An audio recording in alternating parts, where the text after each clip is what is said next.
अस्सलाम वालेकुम रहमतुल्लाह बिस्मिल्लाहिर्रहमानिर्रहीम। तो बेटा today we will discuss power of an AC circuit. जो लास्ट लेक्चर्स मैंने आपको वहाँ पे डाले थे वो मैं एक्चुअली ओल्ड लेक्चर्स थे जो उनमें मैंने सेपरेटली पढ़ाया था पावर किस तरह निकाला जाता है रेजिस्टिव, इंडक्टिव, कैपेसिटिव या आरएलसी सर्किट में। अब यहाँ पे मैं एक्चुअली वे होली डिस्कस करूँगा ना। आमतौर पर अगर आपको पता है एसी सर्किट में जो ईएमएफ या करंट है वो कंटिन्यूसली चेंज होता है टाइम के साथ साथ। तो देयरफॉर जो इलेक्ट्रिक पावर जो किसके बराबर होता है product of voltage into current, that is P is equivalent E into I या वी इंटू आई, वो हम कैलकुलेट इस तरह नहीं कर सकते हैं। क्यों? क्योंकि कंसिस्टेंटली वहाँ पे चार ये जो वहाँ पे करंट वो होता है और ईएमएफ वो चेंज हो जाता है। तो देयरफॉर इन इंस्टेंट हम एसी सर्किट के लिए क्या करते हैं, हम एवरेज पावर कैलकुलेट करते हैं। किस तरह? By defining the instantaneous power. अब जो instantaneous power of AC circuit उसको हम डिफाइन करते हैं as product of instantaneous EMF and instantaneous current in it. ठीक है ना? That's instantaneous power of an AC circuit is defined as the product of the instantaneous EMF and the instantaneous current in it, that's E into I। वो power के बराबर है, P simple equal to E into I। अब यहाँ पे हम assumption लेंगे, suppose करेंगे जो इंस्टेंटेनियस EMF या करंट एसी सर्किट का वो हम लेंगे। ठीक है ना? वो आप थोड़ा सा खुद लिख सकते हो। Suppose that the instantaneous EMF and the current in an AC circuit are respectively given as। ठीक है ना? दैट्स EMF किसके बराबर लेंगे, that's E is equivalent E naught sine omega T and I that's instantaneous current that's equivalent I naught sine omega T plus phi. ठीक है ना? What is phi? Phi is the phase angle by which current leads the EMF by in an AC circuit. Here E naught I naught they are peak values of the current and omega is equivalent to 2 pi new angular frequency which is equivalent to 2 pi by t where t is time period। ये आपको already पता है। क्योंकि यहाँ पे हमने क्यों लिया ये, क्योंकि आपको पता है एसी में ये सेम नहीं होते हैं, आपने पढ़े हैं। अगर आप याद होगा चूँकि जो रेजिस्टिव सर्किट उसमें ई एंड आई सेम होता है, सेम फेज में होता है। लेकिन जब आप इंडक्टिव कैपेसिटिव सर्किट में गए तो वहाँ पे आप फेज डिफरेंस देखते हो। यहाँ जो आर सी आर एल या बेटा हम पढ़ते हैं और एल सी सर्किट, वहाँ पे आपने देखा फेज डिफरेंस ये 5 है, तभी हमने ऐसा लिया ना। अगर हम यहाँ पे एज्यूम करेंगे अपनी जगह कि जो वैल्यू ऑफ ईएमएफ या करंट किसी इस एसी सर्किट में ये कांस्टेंट रहती है for a small interval of time, तब हम वर्क डन या एनर्जी कंज्यूमर निकाल सकते हैं। ठीक है ना? If we assume that the value of EMF and current in the AC circuit remains constant for a small time dt, then small amount of electrical energy consumed is given as। ठीक है ना? तो therefore यहाँ पे हम क्या consider करते हैं, अपनी जगह हम एज्यूम करते हैं कि हम ईएमएफ और करंट को क्या कहते हैं, किसी छोटे इंटरवल टाइम के लिए सेम रहते हैं। अदरवाइज ये तो चेंज होता है कंसिस्टेंटली, लेकिन हम यहाँ पे कहते हैं कि हम इसको छोटे से टाइम इंटरवल के लिए ईएमएफ और करंट को क्या लेते हैं, कांस्टेंट लेते हैं। तो देयरफॉर हम वर्क डन निकाल सकेंगे यहाँ पे, या अमाउंट ऑफ इलेक्ट्रिक एनर्जी जो सर्किट में कंज्यूम होती है या वर्क डन जो सर्किट में होती है, that is simply equivalent to D W, that is small amount of work done. वो सिंपली किसके बराबर है, voltage into current into that small time interval. Actually होता है D W by D T, rate of change of work is simply equivalent to E power. है ना? Power किसके बराबर है? अभी मैंने आपको बोला ऊपर पावर क्या होता है, पावर होता है defined as product of instantaneous EMF and current, that's EMF and current that gives power. Power is rate of change of work, that is rate at which work is done. D W by D T is power, power किसके बराबर है, ई आई। तो equation उसी से आएगी। ठीक है ना? यहाँ से आप मैं बताऊंगा power is simply equivalent to D W by D T, है ना? Rate at which work is done, वही ना पावर। लेकिन पावर खुद किसके बराबर है, पावर खुद बराबर है ई इंटू आई, वही मैंने लिखा। तो ई आई डी टी इसको मल्टीप्लाई लगेगा, डी डब्ल्यू किसके बराबर है, ई आई इंटू डी टी। ठीक है ना बेटा? नाउ ई आई को अपना वैल्यू देंगे तो ई किसके बराबर है, it's E naught sine omega T into I not sine omega T plus phi, थोड़ा सा बड़ा ब्रैकेट बना, इंटू हो गया डी टी। अब इसको थोड़ा सा सिंप्लीफाई हम करेंगे बेटा, ये क्या बन जाएगा यहाँ पे साइन ए प्लस बी, बाकी ये सेम रहेगा। तो therefore D W will be equivalent to E not I naught पहले मल्टीप्लाई होगा साइन ओमेगा टी इसी तरह रहेगा। Now this is sine of A plus B, ठीक है ना, तो वो होता है बराबर sine A cos B plus cos A sine B. ये फार्मूला है, ये आपको पता होनी चाहिए, ठीक है ना। तो therefore sine of A plus B sine A cos B plus cos A sine B into क्या हो गया बेटा डी टी। थोड़ा सा इसको सिंप्लीफाई हम करेंगे। अगर आपको याद होगा ये इससे एक्चुअली चलो पहले हम इसको मल्टीप्लाई करेंगे इसके साथ, बाद में एक फार्मूला भी बन जाएगी। That's T W is equivalent E not I naught, पहले ये टर्म इसके साथ लगेगी, ये बन जाएगी sine square omega T cos phi, ये हो गई एक term plus E not I naught, ये तीन टर्म्स आएंगी यहाँ पे, sine omega T cos omega T sine phi, ठीक है ना बेटा।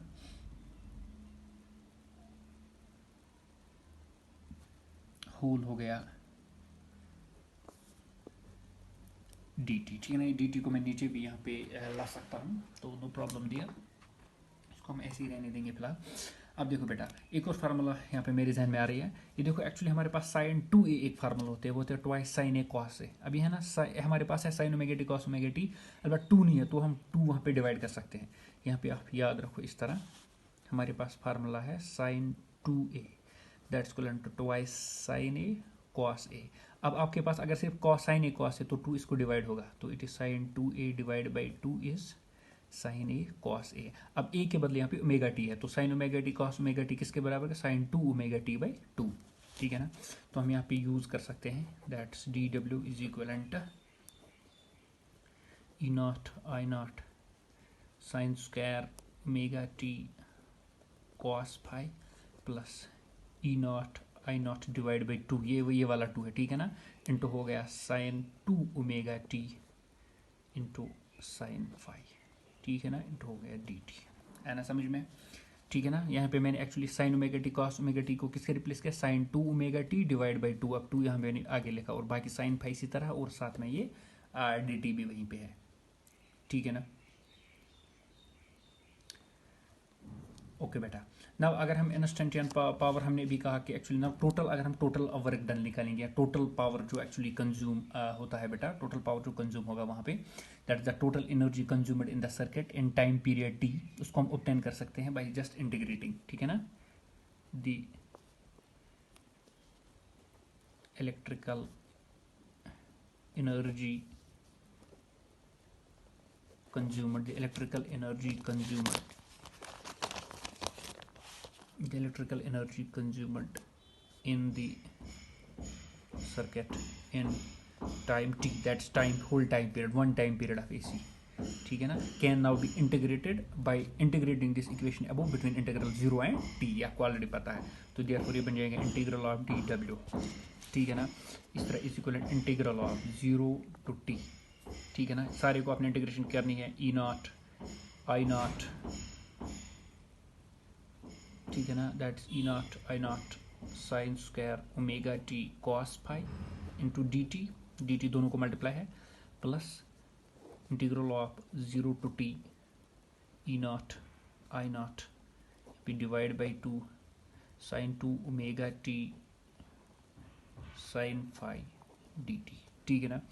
तो अब आप देखो E not I not cos phi ये कांस्टेंट से बाहर आएंगे, डी और इंटीग्रल कैंसिल हो जाएगा, तो therefore this will be total work done W, यहाँ पे E not I not cos phi ये कहेंगे, ये बाहर आएंगे बेटा, अंदर क्या बचा 0 to t sign square omega T D T. अब ये फार्मूला है साइन स्क्वायर थीटा, आपको पता है, एक फार्मूला लगाते हैं हम, फार्मूला से हम इसको सॉल्व करते हैं। इसी तरह यहाँ पे E not I not divide by 2 into sine phi integral of 0 to t sine 2 omega T D T, ठीक है ना। अब इन दो इंटीग्रल्स को सॉल्व करना है, एक्चुअली मैं सॉल्व करूंगा आपके लिए, लेकिन आप ज़बानी भी बाद में इसको याद रख सकते हैं क्वेश्चन को क्या करना शॉर्ट करने के लिए। तो देयरफॉर डब्ल्यू इज इक्वलेंट ये इसी तरह रहेगा E not I not cos phi, ठीक है ना। इसको इंटीग्रेट हम करेंगे 0 to t, ये साइन 2 ओमेगा, ये साइन स्क्वायर ओमेगा टी, ये फार्मूला है बेटा, वो सिंपली किसके बराबर होता है 1 माइनस, क्योंकि साइन है ना, ये बन जाएगी 1 minus cos 2 omega T divide by 2, into हो गया dt। ये फार्मूला है। साइन स्क्वायर थीटा किसके बराबर होता है 1 माइनस कॉस 2 थीटा बाई 2। ये फार्मूला है, ये आपको याद होनी चाहिए। Plus integral of sorry E not I not divide by 2 sine phi. इसको इंटीग्रेशन आप कर सकते हो। तो बेटा इंटीग्रेशन ऑफ साइन क्या है minus cos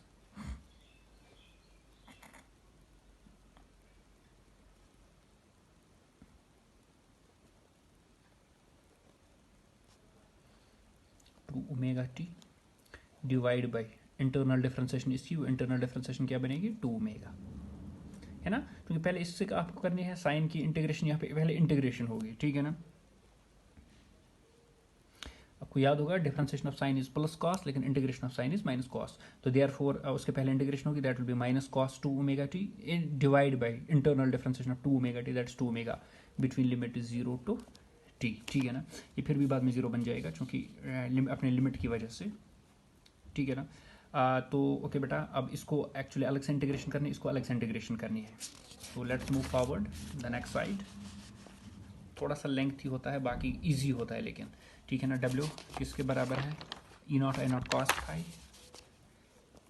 E not I not cos phi. अब इसमें दो टर्म्स है बेटा, ठीक है ना।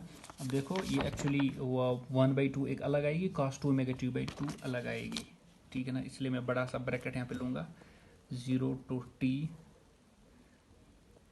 1/2 T T minus integral of 0 to T cos 2 omega T divide by 2 into D T, ठीक है ना। Cos 2 omega T divide by 2 into D T, और साथ में ये है, ठीक है ना, कॉस 2 ओमेगा टी। इसको हम जब अपर लिमिट देंगे तो देखो बेटा, इसको मैं यहीं पे सॉल्व करूँगा, या आगे ले जाने की ज़रूरत नहीं है। देखो जब हम इसको सॉल्व करेंगे तो देयरफॉर पहले अपर लिमिट लगेगा, तो ये बन जाएगा 2 ओमेगा टी इंटू टी, ठीक है ना। इसको मैं अलग एक्चुअली यहीं पे आपके लिए सॉल्व कर सकता हूँ। देखो बेटा, इस 0 कैसे बन जाता है, लिखने की ज़रूरत, ये लंबा चौड़ा बन जाएगा बाद में। देखो ये E not I not divide by 2 sine phi. अब देखो माइनस अभी चलो 2 ओमेगा 2 2 ज़ार 4 इंटू ओमेगा, 2 इंटू 2 हो गया 4 और ओमेगा बाहर, अंदर क्या बचा minus cos 2 omega T between limit 0 to T, ठीक है ना। अब देखो जब हम इसको पहले देंगे E not I not divide by 4 omega sine phi, चलो ये देखो माइनस कॉस 2 ओमेगा को अपना वैल्यू दो, that is 2 pi by T into हो गया अपर लिमिट टी, है ना। ओमेगा किसके बराबर है 2 pi by T into upper limit हो गया टी, माइनस हो गया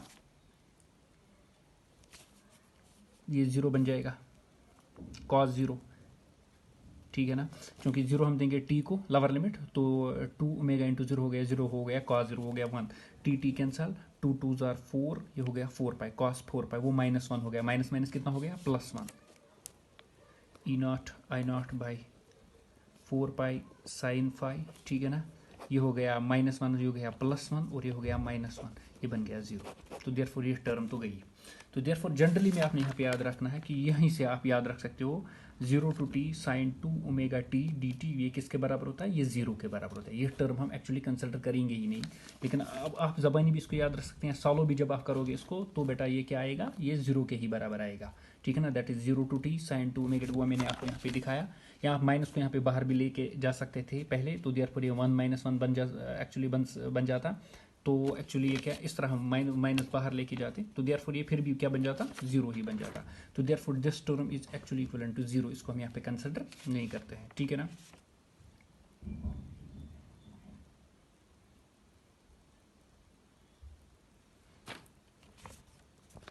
तो अब बची यही दो टर्म है, तो प्लस यहाँ पे 0 है जिसको हम कंसिडर नहीं करते हैं बेटा, ठीक है ना।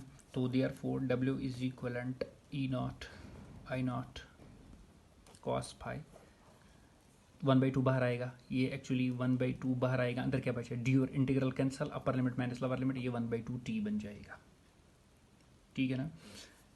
माइनस 1/2 यहाँ पे भी बाहर आएगा, इंटीग्रेशन आप खुद कर सकते हो, क्वाइट इजी है। 1/2 बाहर आएगा, डी और इंटीग्रल कैंसिल होगा, बचा क्या टी, फिर upper limit minus lower limit हो गया टी माइनस 0, वो टी होगा, ठीक है ना। तो इस तरह 1/2 यहाँ पे बाहर इंटू हो गया अपना इंटीग्रेशन ऑफ कॉस, वो बन गया sine 2 omega T divide by 2 omega between limit 0 to T, ठीक है ना। क्योंकि पहले इंटीग्रेशन इसकी कॉस की इंटीग्रेशन क्या बन जाएगी, sine 2 omega T divide by differentiation of this, that is differentiation of 2 omega T is 2 omega, ठीक है ना बेटा। तो therefore W is equivalent E not I not cos phi 1/2 T minus 1/2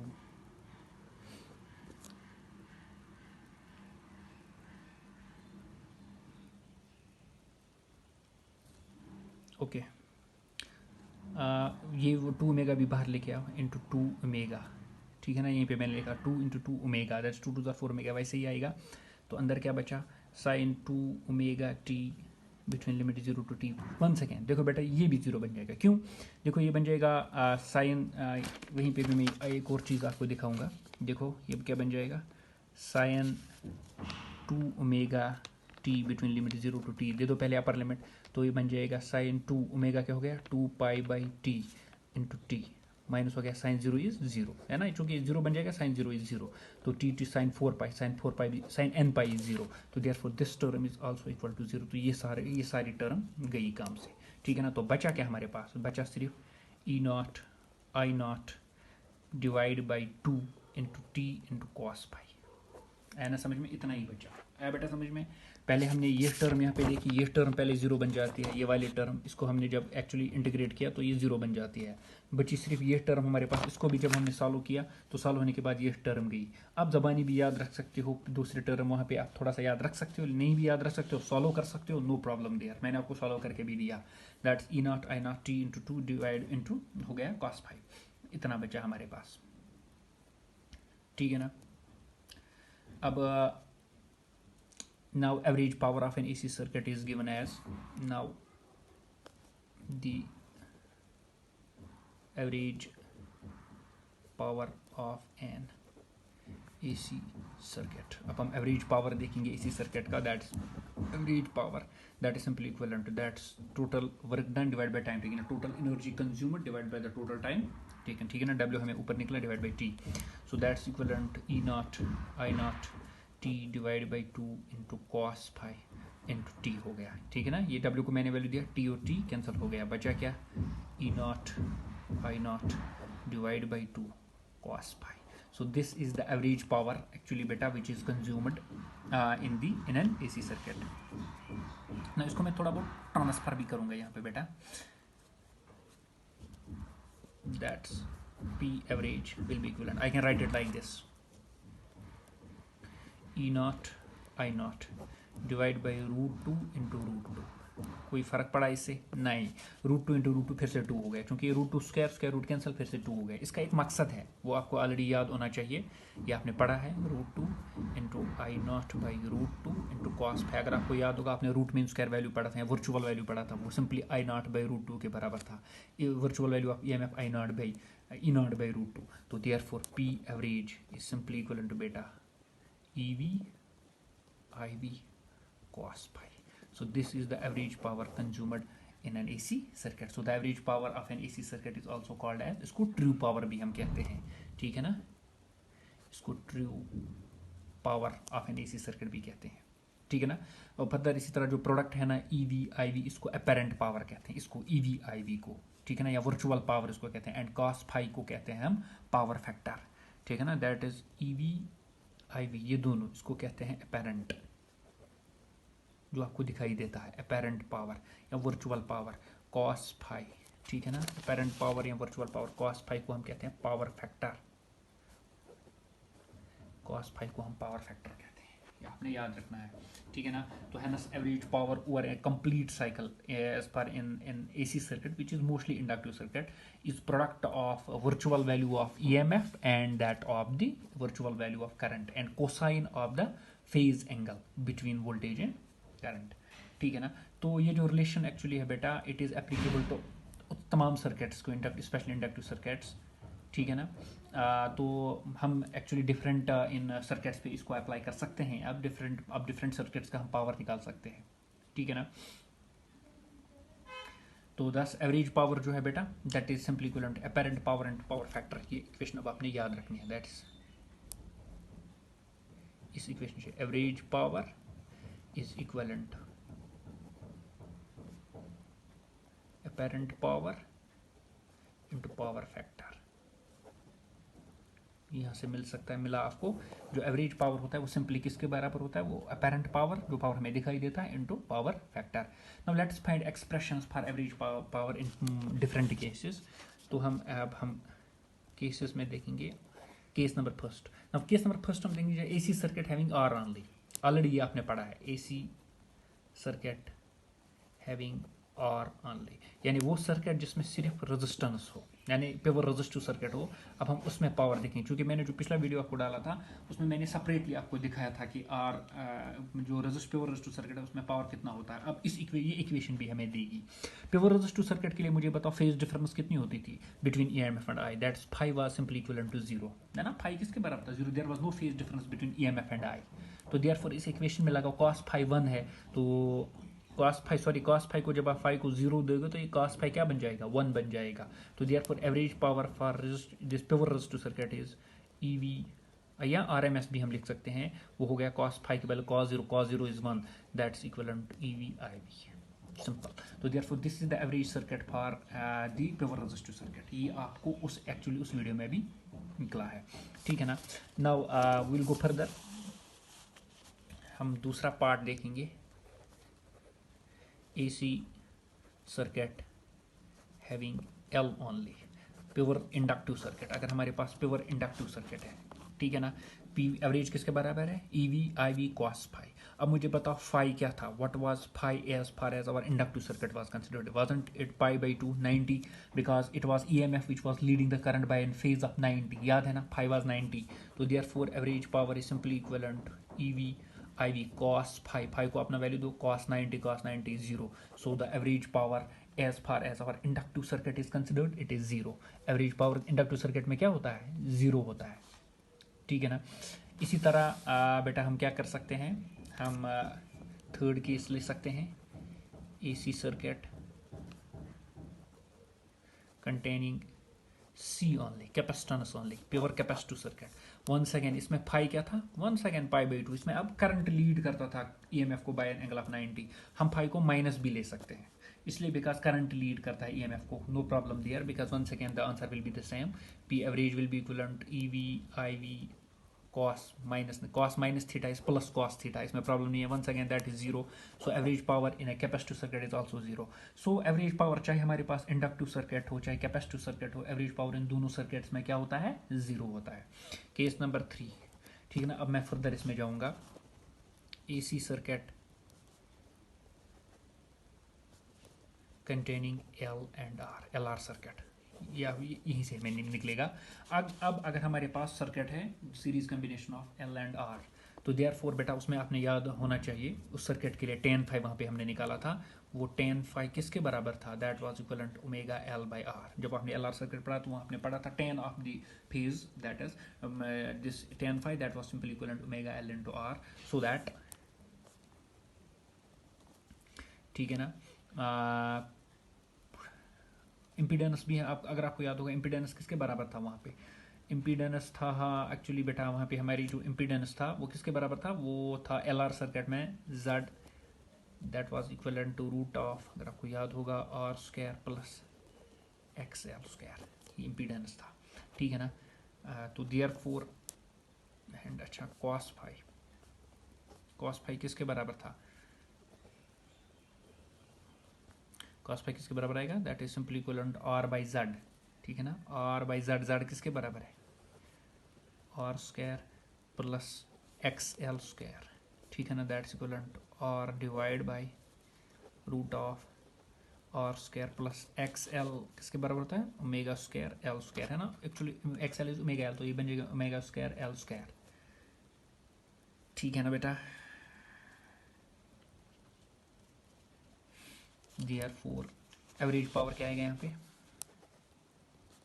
P average that's equivalent EV IV। अब cos phi को अपना value हम दे सकते हैं, ठीक है ना, that's equivalent R divide by root of R square plus omega square L square, ठीक है ना, ये हमें किस में निकला, this is average power in L R circuit. इस तरह चौथा केस हम लेंगे एसी सर्किट कंटेनिंग, क्या पढ़ा था हमने, सी एंड आर। अब कैपेसिटिव एंड रेजिस्टिव जब थे तो इसमें किसके बराबर था आपको, tan phi that was equal to 1 by omega C divide by R, ये निकला था ना।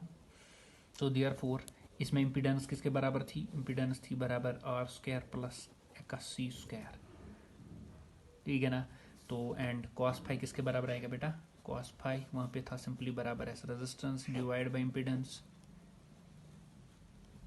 किसके बराबर आएगा, इसकी इम्पीडेंस कितनी है, और स्क्वायर प्लस की स्क्वायर। एक्स सी किसके बराबर था, अगर आपको याद, is 1 by that's cos phi is simply equivalent to r divided by root of r square plus 1 by omega square C square या 1 बाई ओमेगा होल स्क्वायर, इसमें वो परेशानी नहीं है, ठीक है ना। तो देयरफॉर एवरेज पावर किसके बराबर आएगा, E V I V into cos phi किसके बराबर है, R divide by root of R square plus 1 divide by omega square C square. ये बेटा निकला हमें average power as far as over C R circuit is concern. Now the man is L C R circuit, ठीक है ना। Next side पे मैं जाऊंगा, छठा केस है वो, नहीं पांचवा है, ये 4 है, 5 और 6 AC circuit containing L, C and R, that's LCR circuit, ठीक है ना। इसमें क्या निकला था हमें, tan phi याद होगा किसके बराबर निकला था,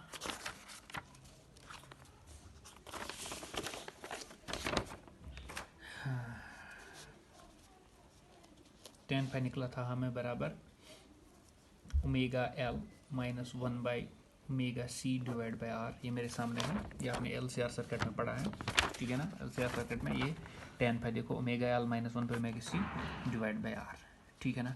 तो इसकी जो इम्पीडेंस थी दैट वाज जेड, किसके बराबर था, जेड हमें निकला है बराबर R square plus X L minus X C whole square, ठीक है ना। And cos phi is simply equivalent, cos phi किसके बराबर है, सिंपली रेजिस्टेंस बाय इम्पीडेंस, ठीक है ना। तो therefore R divide by impedance, ये एक्चुअली मैं दिखाऊंगा अभी cos phi resistance by impedance. ये एक्चुअली कॉस फाई जो है ना पावर फैक्टर, ये होता है बराबर true power by apparent power. थोड़ा सा मैं आपको अभी दिखाऊंगा, अभी उसमें भी आपको दिखाऊंगा एक्चुअली जो कॉस फाई होता है ना, ये होता है बराबर resistance divide by the impedance, ठीक है ना।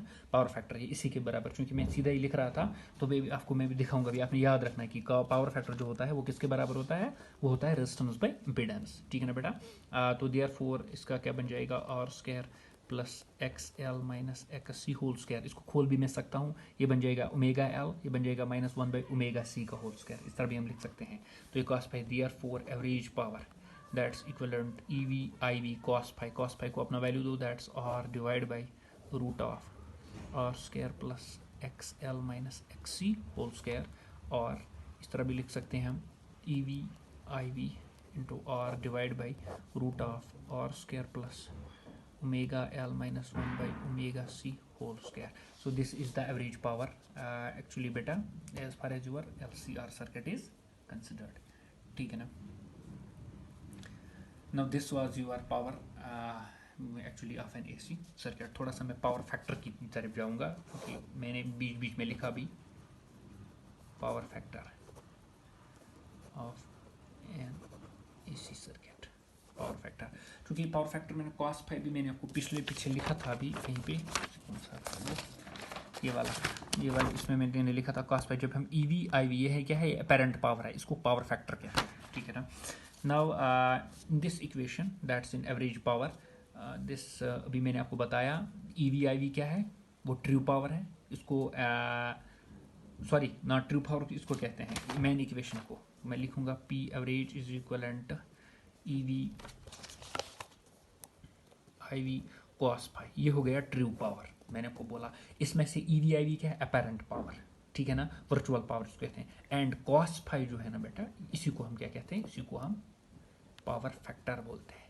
तो पावर फैक्टर किसके बराबर आएगा, EV/IV डिवाइड हो जाएगा, तो देयरफॉर cos phi किसके बराबर आएगा, average power divide by EV/IV, that's equivalent to true power divide by apparent power.